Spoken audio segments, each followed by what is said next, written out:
pessoal, voltamos com o nosso Pode Contar, o podcast do CRC Espírito Santo para você, contador. E hoje a gente também está aqui com uma figura da área de educação, da área empresarial e, por que não, também da área política, né? Meu amigo Aridelmo Teixeira. Aridelmo, obrigado por você estar aqui no nosso Pode Contar, o primeiro podcast do país de um Conselho Regional de Contabilidade. E a gente está muito feliz de ter você aqui. O Aridelmo, gente, né, dispensa apresentações, mas vou apresentar, né? É empreendedor social, professor, pesquisador e empresário, né? Ele é fundador, né, da FUCAP Business School, não é isso? Exatamente. Uma faculdade, né, aí conceituadíssima no Brasil e que foca aí mestrado, doutorado, né, na área aí de ciências atuariais, de contabilidade, administração e finanças de uma forma geral. Então, o nosso assunto que a gente vai estar tratando com o Aridelmo hoje é sobre o contador global, né? Mas eu queria primeiro que você falasse um pouquinho, assim, da FUCAP, né, e desse trabalho que a FUCAP tem feito no ensino nesses últimos anos aí, que não são poucos, já são quantos? 20? O quê? Anos? 22. 22, não, quase. Então, Aridelmo, fala um pouquinho pra gente desse trabalho que a FUCAP tem feito aí. A FUCAP é parceira lá do CRC, como de outros CRCs, né? A gente sempre tem incentivado, porque a gente realmente valoriza essa questão do ensino. Conta um pouquinho pra gente desse período aí que a FUCAP está no mercado e dessa visão da FUCAP do Conta Global, que eu sei que vocês têm isso, né? Ótimo. Bom, primeiramente, agradecer aqui mais uma vez com vocês, nosso CRC, né? E tem muito a ver com o que você está fazendo aqui hoje, primeiro podcast. Nós fizemos o primeiro mestrado profissional em contabilidade do Brasil. Isso é uma característica nossa aqui do Espírito Santo, né? A gente, o nosso conselho sempre está inovando, sempre trazendo, incorporando as novas tecnologias no dia a dia dos contadores, né? E a FUCAP nasceu dessa forma. Verdade. Quando nós fizemos a FUCAP, para você ter uma ideia, nós acreditamos em pesquisa, então fizemos pesquisa, né, para ver o posicionamento da FUCAP e tal. E como nós somos uma business school, nós estávamos olhando como benchmark o que tinha de melhor no mundo para trazer para o Espírito Santo, né? E a pesquisa nos indicou assim, olha, em Vitória não vai funcionar uma business school, não. A gente não é um estado fomentador de pesquisa, né? Isso. Então, aí nós voltamos para a pesquisa, olhamos para dentro e fomos identificar a pesquisa. E percebemos que, na realidade, o que faltava era um conhecimento, de fato, da potencialidade de uma business school. Tendo em vista que as grandes business schools do mundo nasceram em ambientes similares ao que a Grande Vitória proporciona. Então começamos a fazer. O regulador, na época, o MEC com a CAPES, olhava para a gente torto, porque nós estávamos começando fazendo um grupo de pesquisa, era um grupo de contabilidade que não tinha tradição de pesquisar no Brasil, mas uma vez o CRC foi fundamental nisso, nos deu amplo apoio, apresentamos, né? Tinha o Zé Américo, tinha o Massucati, tinha o João. Então, assim, eles abraçaram a ideia, apesar de ser, vamos dizer assim, ambiciosa, época, fora do padrão da época, né? Eles perceberam como visionários que são, né? Que era por aí. Então, a FUCAP nasceu de uma inovação, né? Hoje o pessoal fala em startups. Nós nascemos como uma startup. Então, fizemos o nosso MVP, que foi o mestrado, isso, né? Exatamente. Fizemos com pouco dinheiro, mas com muito apoio. Olhamos para o negócio, o que é uma escola, o que é uma instituição de ensino. É muito mais que um prédio, né? E a tradição era primeiro construir o prédio. Nós não, primeiro montamos um corpo docente formado com doutores, pesquisadores, com ampla experiência de mercado. Por último, nós fomos mexer com o prédio. Então, nós também começamos bem fora da curva, começamos com mestrado, todo mundo começa com graduação. E também foi difícil, né? Foi muito difícil. Na época não tínhamos nenhum doutor em contabilidade no Espírito Santo, né? Eu e Vocemir éramos os primeiros que estávamos fazendo o doutorado na USP. Hoje a gente já tem muita gente com doutorado e muita gente fazendo o doutorado, também, né? Formado conosco também, né? E hoje, 22 anos depois, Carlos, nós temos o melhor doutorado profissional em contabilidade do Brasil, aquele que nasceu lá atrás, né, em 2000, com o apoio do CRC. Hoje ele está aí brilhando. Nós somos a instituição instituição com maior volume de pesquisa científica de padrão internacional da América Latina. Olha que legal, gente. E Aridão, essa questão do contador global, né? E aí vamos fazer um apanhado desse contador global, na sua visão como educador, claro, essencialmente. A FUCAP sempre se baseou nisso, né, em contador global. Eu estudei lá, eu lembro que você sempre falava, não, a gente quer focar um contador global.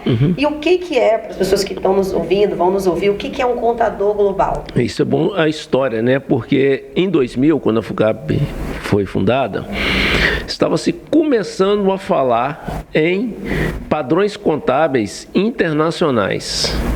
Por exemplo, tinha uma área da academia do Brasil que era radicalmente contra, que achava que devia ter a contabilidade brasileira, né? E o contador global vinha na outra mão, o mundo está se globalizando. A contabilidade, ela pode funcionar como um idioma. Então, como a matemática é um idioma universal, a contabilidade também poderia ser. Isso abriria grandes espaços para quê? Para que você não tivesse só o Brasil para trabalhar. Se você se foca só no Brasil, que era conduzido basicamente pela área fiscal, quem determinava as normas contábeis não eram os contadores, era a fiscal. Então, aquilo ali nos permitiria que o contador tomasse a rédea da sua profissão. Então, nós fomos pesquisar no mundo e vimos que aquilo era a vanguarda do mundo, né? Em 2003 e 2004, eu e Valsemiro participamos, representando o professor Nelson Carvalho da USP, na ONU, num grupo debatendo o quê? Poxa, o que seria um contador global?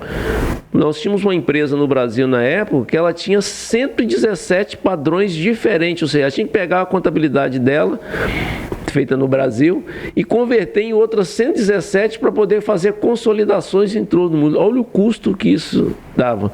Fora as auditorias, né, ali dentro. Exatamente. Não era só a contabilidade, aí depois você tinha as auditorias, isso vai se multiplicando. E multiplicando, né? O custo só aumentando, ou seja, se o custo aumenta e a qualidade não traz valor, ou seja, se essa informação não traz valor, você vai ser excluído, você começa a ser incompetente. Então nós estudamos durante 4 anos, lembra que eu falei, nós começamos com mestrado. Só depois de ter um grupo muito forte de pesquisadores, praticantes do mercado de contabilidade, é que nós abrimos a graduação. E não simplesmente pegamos um currículo na internet e copiamos. Não, fomos ao mercado, pesquisamos o mercado, o que é agora o vácuo entre a academia e o que o mercado estava demandando.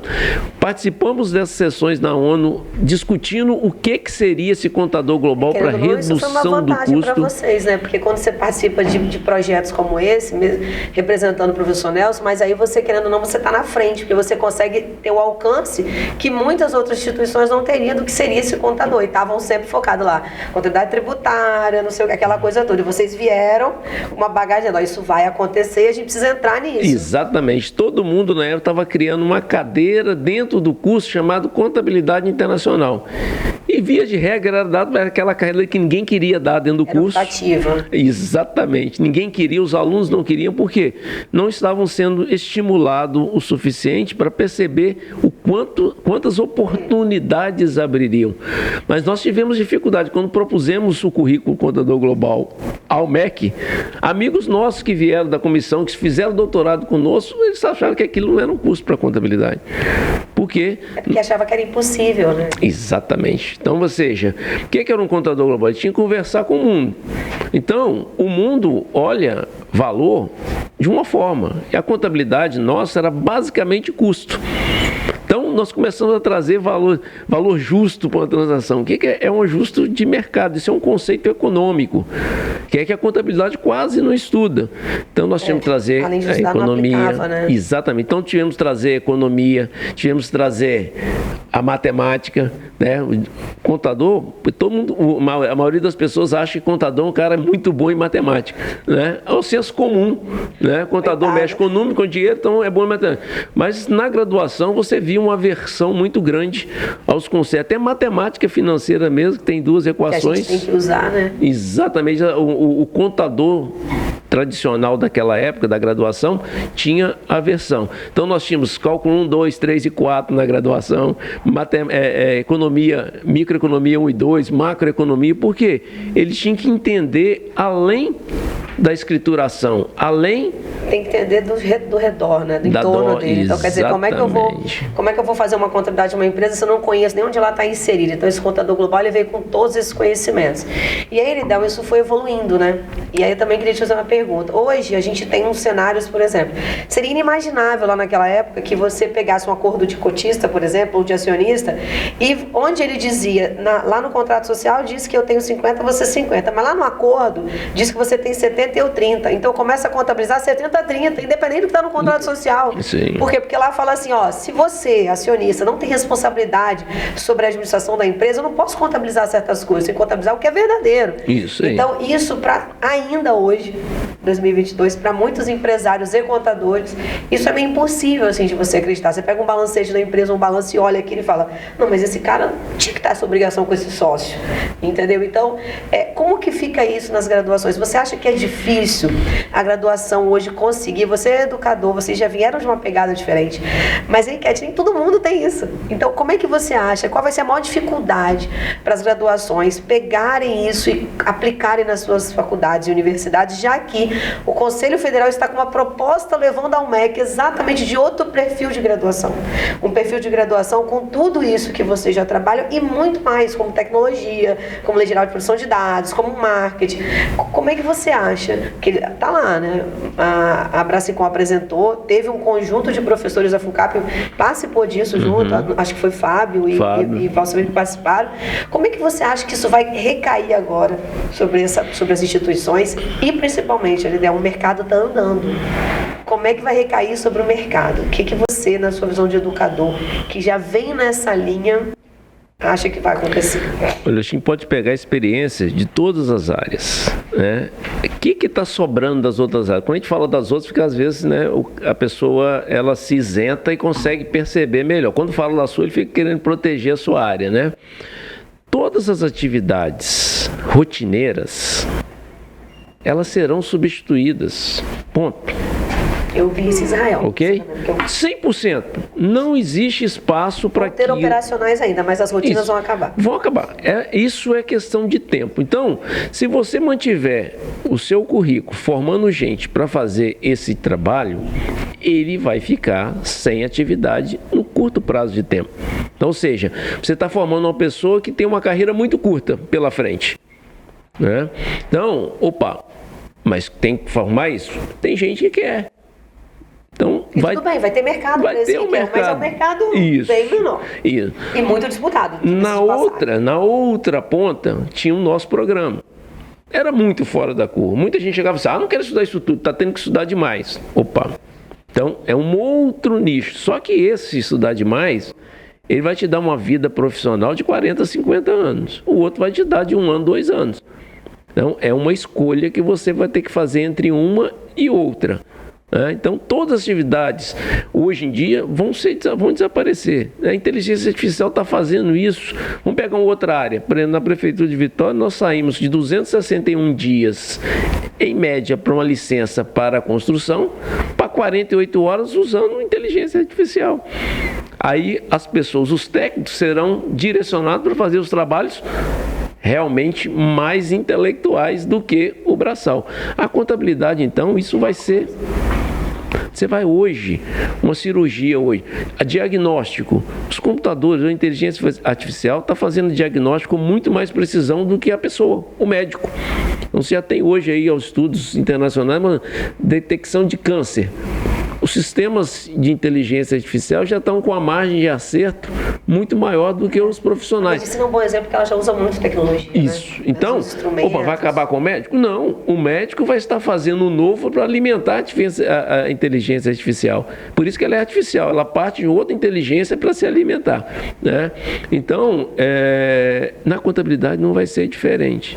Então, quando nós começamos lá atrás, nós éramos uma exceção. Hoje já tem mais gente trilhando esse caminho, inclusive o currículo novo, aquele que foi rejeitado lá atrás, tivemos dificuldade, agora vai ser, agora vira a regra. Vai virar a matriz curricular. Ou seja, isso vai atrair o quê?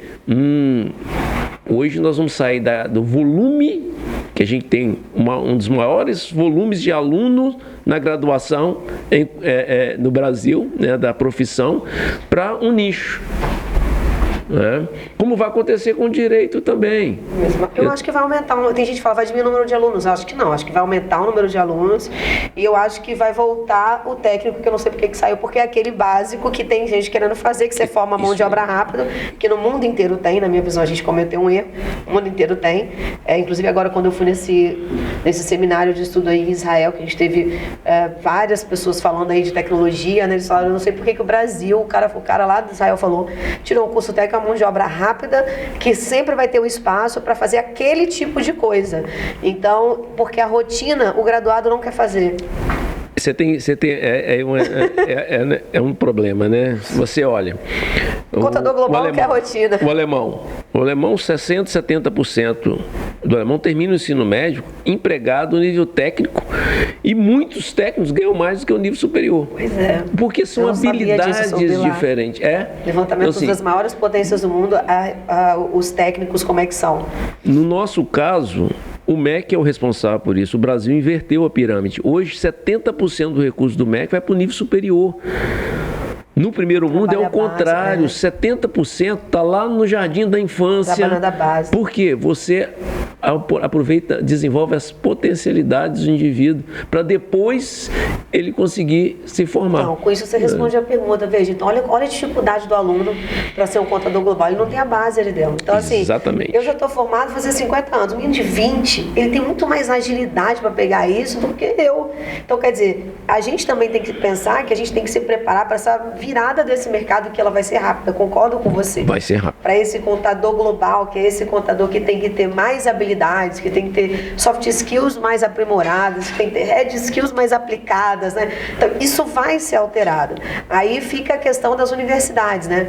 Elas vão ter essa facilidade ou elas vão preferir fechar o curso, porque elas podem aliar com outros cursos, inclusive, né? Tipo, por que a gente não pode ter uma formação, Aridel, igual em vários cursos, depois o cara define no final dos últimos 2 anos? Porque eu não posso começar os primeiros 2 anos com administração e contabilidade todo mundo junto, fazendo a mesma matéria, igual você tem em outros países, e depois o cara escolhe. Ele vai para específico. Você já pode fazer só se matricular na FUCAP. O nosso curso, na realidade, você pega lá contabilidade, administração, economia, direito, e agora o ano que vem ciência de dados. Todos têm a mesma? Os 2 primeiros anos... Igual para todos? Igual para todos. E o MEC aprova? Aprova. Até às vezes tem aquela dificuldade que você tem que convencer. Mas hoje, como nós somos o melhor curso de economia do Brasil, temos o 2º melhor curso de contabilidade do Brasil, temos o melhor doutorado profissional em contabilidade do Brasil. O nosso doutorado acadêmico de contabilidade e administração acabou de ser, vai para a nota 6 agora. Ou seja, vamos ter 2 cursos só no Brasil inteiro de mestrado e doutorado com nota 6. Então, assim, nós ganhamos um selo de excelência que, apesar eles olham para mim e falam assim, é diferente, mas os caras fazem. Então é possível. Então é possível você ter uma graduação com contador, com currículo, com uma matriz curricular de contador global, e que realmente o profissional consiga aplicar isso no mercado depois. Porque é uma outra pergunta. Eu consigo aplicar isso tudo no mercado? Olha que legal. Quando nós estávamos fazendo o curso lá de contador global, né, eu estava fazendo minha tese de doutorado também. E eu tinha que entrevistar diversos presidentes de companhias aqui do estado. Teve um aqui em Vila Velha, inclusive. Eu cheguei, entrei na sala, ele estava cheio de gráficos, né, funções, tal, de custo, que o contador não usa. Aí quando ele foi atender um telefone, eu fiquei olhando, aí eu olhei e falei assim, mas essa função de custo... Aí comecei a discutir com ele, as funções estavam no quadro. Ele falou assim, você falou que você era contador. Aí eu falei assim, eu sou contador. Mas contador não olha essas coisas. Eu falei assim, não é o contador. Ele falou, meu contador só entra na minha sala quando vão falar de tributo. Ou seja, eu falei assim, é isso que a gente tem que fazer. É um contador que participe da estratégia da empresa. Da gestão da empresa. Então ele seja o cara consultado, mas para isso ele precisa de conhecer a economia, micro e macroeconomia. E até a atividade que ele trabalha. Marketing, a atividade que ele trabalha, dados. Ou seja, o contador tem uma base de dados fantástica para usar, para transformar aquilo em informação. Informação que as pessoas pagam, ok? Por que ela compra uma base de dados? Porque ela vai extrair dali informação. O contador é o cara que tem mais informação dentro da empresa, tem mais dados dentro da empresa.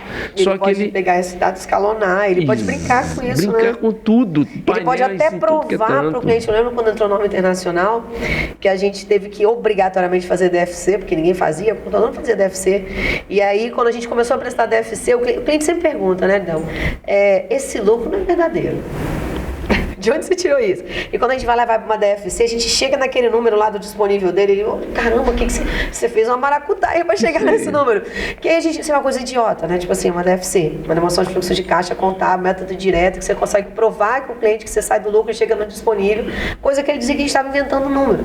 Então, a gente tem grande possibilidade na graduação de ter toda essa divisão aí para poder chegar ao contador global. Hoje no Espírito Santo, eu não sei quantas faculdades a gente tem, não sei se você tem essa informação, mas aqui, você conhece alguma instituição de ensino que trabalha ou está trabalhando indo para essa linha? Porque senão as faculdades vão sofrer muito quando isso vier, porque eu participei de um evento do Conselho Federal de Contabilidade no Piauí, onde a presidente Maria Clara da Brascom apresentou toda a matriz curricular e todo mundo que participou, por isso que eu sei que vocês participaram, com o presidente do MEC, né? E aí que ele concordou com isso e que agora vai para a fase assim, de aprovação para poder obrigar. Aí todo mundo vai ter um prazo de adequação.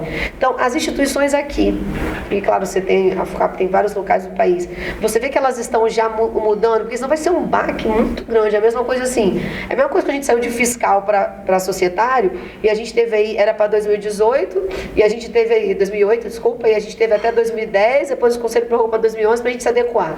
Como é que você vê isso? Bom, primeiro assim, eu não gosto muito dessa ideia de obrigar. Ok. Mas é isso que vai acontecer, né? Eu não gosto muito dessa ideia de obrigar. Foi o que o presidente do MEC falou, né? Isso, porque eles vão aceitar no papel. Ok? Então, assim, no papel vai ser uma coisa. Porque eu não estou vendo muita gente se mexer. Porque o professor também tem que estudar, né, gente? Professor, olha só, você fazer uma troca dessa, nós aqui, como é que nós conseguimos montar? Nós pegamos 6 doutorandos na época, 2000. Trouxemos, trabalhando, fomos agentes ativos no processo de debate da formulação das normas internacionais de contabilidade. Nós nunca tivemos a cadeira de contabilidade internacional. A contabilidade tem que ser uma só. Ela tem que valer para dentro como para fora. Senão você dobra o custo, né? Então, essa visão de investimento, primeiro, é no capital humano, que é o professor. Hoje eu não vejo as instituições trabalhando nisso. Não tem, porque geralmente, a grande parte, a última vez que eu contei, tinham 26 cursos de ciências contábeis no Espírito Santo. Então, não sei se tem tudo isso mais. Eu acho que não, porque tiveram algumas fusões. Eu não vejo nenhum movimento de investimento na formação dos professores. O professor é um ótimo profissional que está no dia a dia, ok? Então ele trabalha os seus clientes, sai correndo, vai lá dar uma aula e volta. Então, assim, e são raros os profissionais que eu vejo no dia a dia que estão reservando tempo pesquisando esse novo profissional. Eles mais reagem do que efetivamente inovam. É aquela melhoria periférica, a instituição vai ter que investir no professor, ou o professor vai ter que investir nele mesmo se ele quiser continuar dando aula, ou vai ter que trazer de fora. Exatamente. E tem o aluno também. Ok? Então, uma escola é uma combinação de 3 fatores. Ela tem que ter um norte claro, traçado pela estratégia da direção, tem que ter um corpo docente de alto nível e um aluno de alto nível. Aluno de alto nível não é QI elevado, é com muito foco em aprender. Isso dá trabalho. Não sei, geralmente trabalha o dia inteiro, vai estudar à noite, aí chega lá, quer ser um coitado, de vez de ter um cara eu estou tendo a oportunidade de estudar, quer ser reconhecido como coitado, quer ser tratado como coitado, quer que você tenha pena dele porque ele trabalha o dia inteiro. O mercado não vai ter pena quando ele formar e ele não souber nada, ele não vai poder chegar, não sei nada não, porque eu trabalhava o dia inteiro, isso não resolve. O mercado vai eliminar mais rápido, né? Hoje a gente demora um pouco, mais rápido. Quando você contrata uma pessoa que não tem essa formação, por exemplo, porque Hoje você ainda recebe pessoas que falam assim, não, você monta a balança. Não, deixa eu te falar, balança eu não preciso que você monte. Eu preciso que você saiba analisar. Você consegue analisar a atividade da empresa, identificar, por exemplo, se aqueles custos estão certos, onde você fez aquilo, que interferência aquilo está tendo, o que a gente pode... Não, essa parte aí eu não vi. Então, essa é a parte que a gente precisa, exatamente. Entendeu? Desenvolver essa habilidade aí que está a diferença entre o A e o B. Então, é isso que está. Então, eu concordo com você. E aí, me vem mais uma pergunta à cabeça. O exame de suficiência é ótimo. Eu acho que tem que continuar pro resto da vida e enquanto tiver gente lá que vão manter isso na lei, eu acho que tem que manter. Eu acho que separa o joio do trigo. Eu acho que, pelo menos no início, né? Aquele que é mais esforçado, que se dedicou, como você acabou de falar, ele querendo ou não, ele tá na frente. Mas como que seria, na sua opinião, esse meio termo? Porque eu tô... Não, olha que essa cara não é. Ué, Kátia, é verdade, eu tô na graduação, tô aqui, né? Eu tô aqui. Só que aí tem uma grade que tá aqui agora, e eu tô aqui, tô acabando o curso. O exame, eu não posso ter 2. Só que esse cara que tá aqui, que tá acabando o curso, esse aqui não fez ainda. Ele sai da graduação, vai fazer pós e tal, não fez exame de suficiente. Daqui a 4 anos ele volta. Aí já tá aqui, ó, só que ele tava aqui. Como é que vai ser? Na sua visão, como educador, visão, o que você sugeriria? Se aprovou o currículo hoje, você fizer a prova exatamente igual o currículo que ninguém exerceu ainda, não faz muito, todo mundo. Não faz sentido.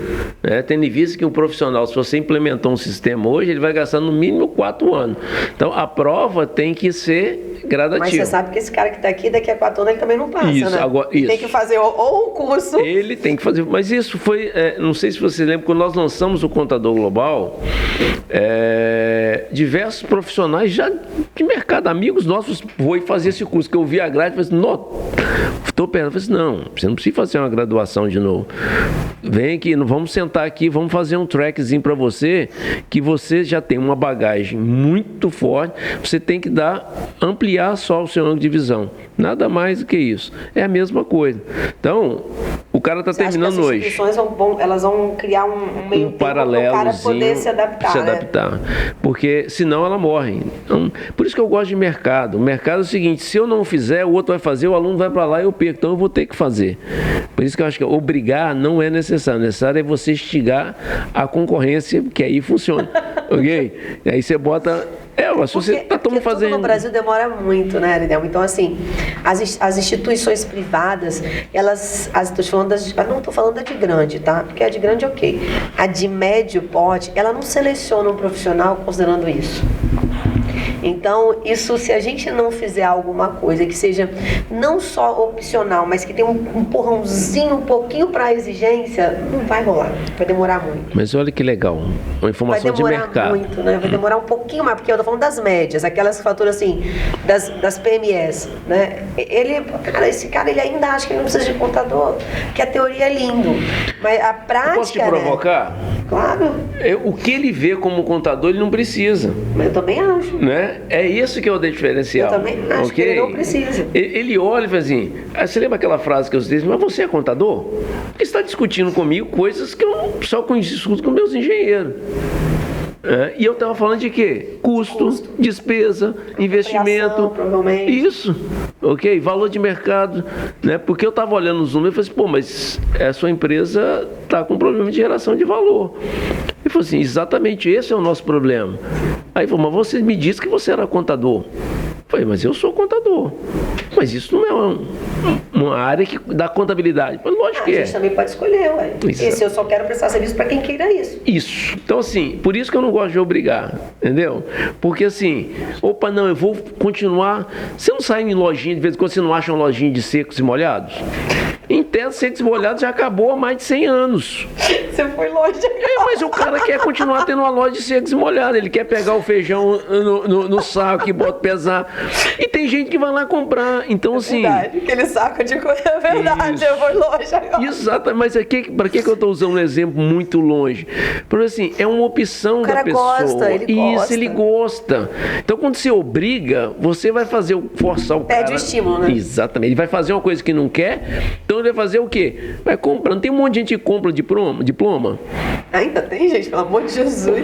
Me disseram uma vez, não sei se é verdade. A plateia que ouvindo, tá, gente? Me disseram uma vez, já deram uma risada aí. Teve um concurso público numa determinada cidade para professor e o indivíduo botou uma Kombi na pracinha vendendo diploma e deu fila quilométrica, as pessoas comprando o diploma falso na pracinha do lado da prefeitura para fazer o concurso da prefeitura. Então, assim, isso é mercado. É mercado, por isso que não é proibir. Você me falou uma vez na live do CRC. Você tem que fazer o que? Jeito de certificar se aquele diploma é correto. Ele falou assim, tal. Carlos, deixa eu te falar, tem mercado para todo mundo. Tem mercado para quem vende parecer, para quem compra parecer, tem mercado para quem é contador, para quem é fiscal. Tem mercado para todo mundo. Vamos brigar, gente. Uma vez na live tava eu, ele e acho que o Nelson participou, era uma live falando do mercado também. E ele falou bem assim, a gente tem que parar de brigar com quem quer comprar. Deixa quem quer comprar. Tem alguém para vender. Por isso, o CRC ele tem uma utilidade. Ele diz, olha, esse profissional que passou por um determinado padrão, ok, de formação, é uma sinalização. Agora, obrigar, aí você já começa a ver, o cara quer, vai pega, mano. Por exemplo, eu quero um contador que não tem CRC. O problema é dele. Deixa ele. É ele. Então isso aqui é o quê? Uma informação. Né? Então eu sou muito mais favorável a você dar uma evidenciação daquele padrão de qualidade. A gente volta aqui no nosso contador global. Hoje eu tenho filas de demanda para um padrão de profissional com salários extremamente elevados. E está faltando gente. E falta. Agora, para o cara chegar àquele padrão, o cara quer que ele fale inglês, que ele conheça isso, que ele fale aquilo, que ele seja... Microeconomia, ele quer um cara para sentar na mesa da estratégia. Para sentar com investidores, com investidor. Ou seja, hoje é muito comum a empresa buscar... para participar de conselho. Crédito fora do sistema financeiro, via o quê? Investimento. Então, ele quer a melhor estrutura de governança para quê? Para que agregue valor ao negócio, ele consiga captar mais recursos baratos. Então, tem N formas hoje disponíveis no mercado para captar recursos para a empresa, que a transparência contábil pode ser a chave de ouro do negócio. E que a gente não vê na maioria das graduações, né, Lidel? Exatamente. Que legal. Olha, gente, tá vendo que legal? Isso pode contar aqui pra gente. A Lidel tá contando tudo. A gente tá dando várias dicas pra você na instituição de ensino. Lidel, pra gente fechar aqui, queria que você falasse para as pessoas uma dica, né?